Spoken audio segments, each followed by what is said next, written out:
Imagine करें इस table के ऊपर आप और आपकी महबूबा बैठे हों और एक साइड के ऊपर जो है वो सनसेट हो, दूसरी साइड पे जो है लेक और पहाड़ हो और दूर दूर तक जो है वो कोई आपको आवाज़ देने वाला ना हो। बाकी भी लोग बैठे हुए हैं लेकिन हर बंदा अपने काम में मशगूल है। कोई कहीं से आवाज़ नहीं आ रही, पपड़ी है, कोई असलम दर्दी 12 मसाले वाली छल्ली नहीं बेच रहा स्पीकर के ऊपर, कोई माल्टे नहीं बेच रहा है। यहाँ पे आप बैठे हैं इन झंडों के नीचे और आप समझेंगे कि मैं ही इस एरिया का जेकन chicken. Hello and welcome to my vlog. This is my first vlog ever और शुरुआत भी मैं एक ऐसी सिटी से कर रहा हूँ जिसके बारे में बहुत कम इंफॉर्मेशन अवेलेबल है, स्पेशली जो हमारी पाकिस्तानी या इंडियन कम्युनिटी है उनके लिए। एनसी फ्रांस के साउथ में बिल्कुल छोटा सा एक शहर है और करीब 1,20,000-25,000 की जो है वो इस शहर की पॉपुलेशन है और ना ही जो है वो इस शहर के पास कोई अपना एयरपोर्ट है। अगर किसी ने शहर से बाहर से आना है तो यहाँ पे यही ट्रेन स्टेशन है कि यहाँ पे आपने एंटर होना है और यहाँ से ही आपने जो है वो एग्ज़िट करना है। इस शहर की जो मेन सोर्स ऑफ इनकम है वो टूरिज़म है और पुराने स्ट्रक्चर और इसकी लेगेसी और जो इसकी हिस्ट्री है, इसी वजह से हर साल जो है वो more than 3 million international visitors जो हैं वो इस शहर को विज़िट करते हैं। वैसे तो कहते हैं जो मॉडर्न सिविलाइजेशन का कॉन्सेप्ट है यूरोपियन साइड के ऊपर ये रोमन्स लेके आए थे और ये सिटी भी जो है पहले रोमन्स के अंडर ही हुआ करता था। उसके बाद जो है ये स्विट्ज़रलैंड गवर्नमेंट के अंडर आया और 1800 कुछ में जाके जो है ये फ्रांस के अंडर आया और ये सारी जो पुरानी ये बिल्डिंग्स हैं ये रोमन्स टाइम के अंदर ही जो है वो बनाई गई थी। अभी सामने एक बिल्डिंग है जो 1690 में जो है वो बनाई गई थी और वैसा ही जो इसका स्ट्रक्चर है वो मेंटेन किया हुआ है। नीचे जो है वो शॉप्स हैं और सेकंड फ्लोर के ऊपर जो है वो रेस्टोरेंट है और उसके ऊपर जो है रिहाइश है लोगों की या अपार्टमेंट्स बने हुए हैं।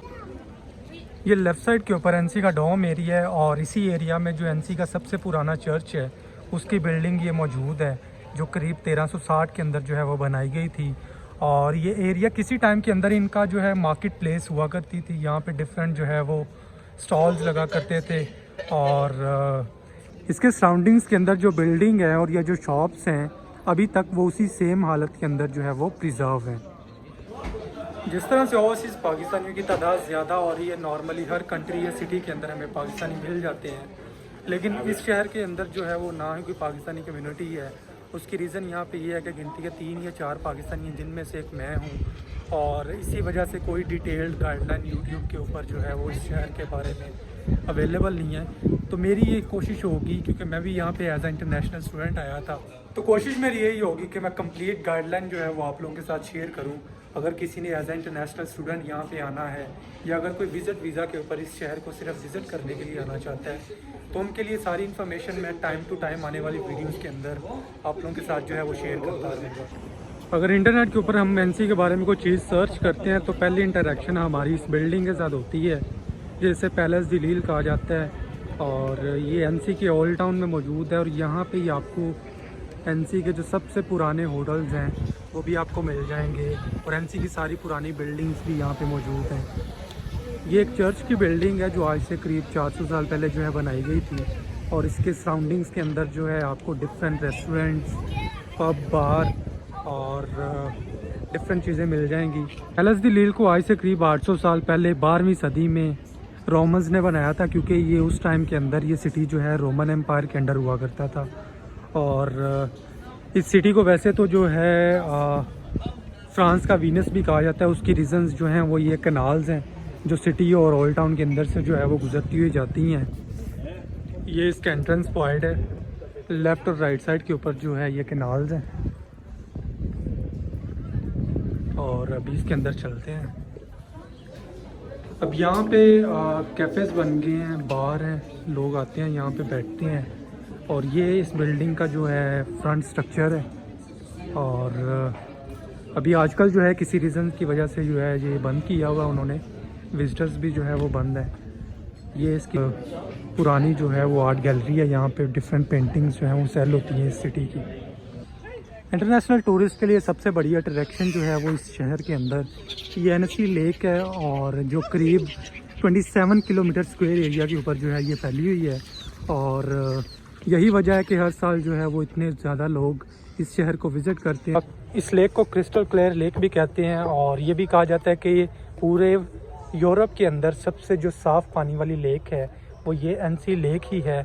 और यहाँ पे जो सबसे ज़्यादा बड़ी अट्रैक्शन टूरिस्ट के लिए एक और है कि इस लेक के सराउंडिंग्स के अंदर 42 किलोमीटर का जो है वो साइकिलिंग ट्रैक है, जो किसी भी टूरिस्ट के लिए एक लाइफ टाइम जो है एक्सपीरियंस है। एनसी के जो विजिटिंग पॉइंट्स हैं उनमें से एक ये ब्रिज है, पॉन दी एमोर इसका नाम है। और इस ब्रिज को इंग्लिश में अगर कहें तो ब्रिज ऑफ लव भी जो है वो कहा जाता है। ये वो पॉइंट है पॉन दी एमोर जिसे जो है वो ब्रिज ऑफ लव भी कहा जाता है। एक साइड के ऊपर इसके लेक हैं और पहाड़ हैं, दूसरी साइड के ऊपर जो है ये कैनाल है। ये ब्रिज बेसिकली जो है कनेक्शन है बिटवीन लेक और कैनाल।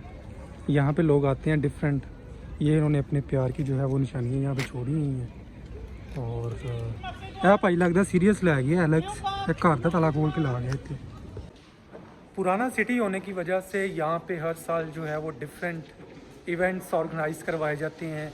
यहाँ पे जो इनकी पुरानी कम्युनिटी है जिनको बेसिकली एलपीजीज कहा जाता है, वो यहाँ पे किस तरह से अपने कल्चर को प्रमोट करते हैं, अपने ट्रेडिशन को जो है वो रिवाइव करते हैं, किस तरह से अपनी लेगेसी को उन लोगों ने मेंटेन रखा हुआ है। तो टाइम टू टाइम वो यहाँ पे डिफरेंट एक्टिविटीज़ और डिफरेंट जो है वो इवेंट्स ऑर्गेनाइज करते रहते हैं, जो बेसिकली इंटरनेशनल टूरिस्ट को यहाँ पे अट्रैक्ट करने के लिए ये लोग जो है वो करते रहते हैं। अभी यहाँ पे एक इवेंट चल रहा है तो मैं उसके कुछ आपको क्लिप्स दिखाता हूँ कि किस तरह से इन्होंने अपने कल्चर, अपने हेरिटेज और अपनी लेगेसी को किस तरह से मेंटेन रखा हुआ है।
अगर आपको वीडियो अच्छी लगी हो तो वीडियो को लाइक ज़रूर करें और चैनल को भी सब्सक्राइब कर लें, क्योंकि बहुत सी चीज़ें हैं जो अभी ऑन द वे हैं।